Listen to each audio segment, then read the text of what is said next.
And Abuna, the Catholic and the Coptic churches are not yet in full communion. So do you believe reunion is possible in our lifetime? Anything is possible with God. With God, all things are.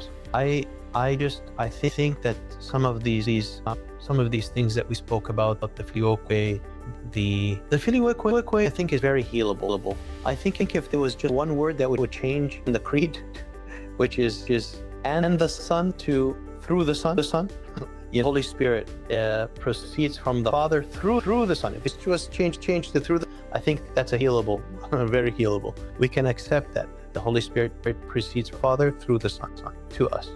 The Immaculate Conception, I think, could be healable. We all adore Saint Mary. I mean, she is our mother. We can all acknowledge that Saint Mary needed a savior like all of us. Who she is, of course, she is the lover. She is the mother of God. She is above and the seraphim. I think that's something that we can try to. I think the one place is. So a lot of Catholics really hold on to it's the Pope. If you don't have the Pope, you don't have the Church. The Pope. Again, kind of that mentality, the understanding of putting everything on one person. That's one thing we really have to talk about, because if the Coptic Church would join, there would have to be a balance of power. It was in the early church.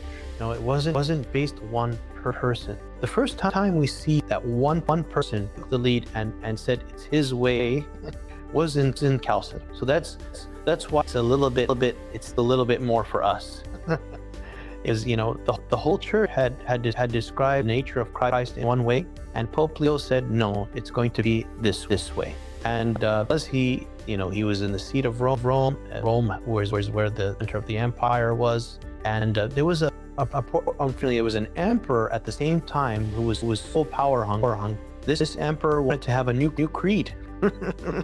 And he used this council to kind of boost himself up. He wanted to have council in Constantinople and to have double the amount of bishops that Constantinople. And he wanted to be the new Constantine. He wanted it to be the new marker. And it was an earthly gain that he was looking for. So that the understanding of to be elevated at council, and then this emperor alongside of that, was kind of the perfect storm for us, that we said this is something. And then we saw afterwards, as I said, the Roman Empire and the Byzantine Empire slaughtered us by the hundreds of thousands.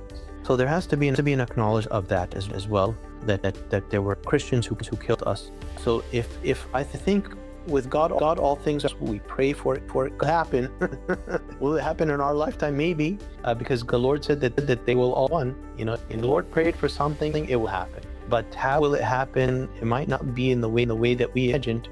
Is it be a persecution when the Antichrist will say, are you going to accept Christ or me? It will be clear who's on side at that point.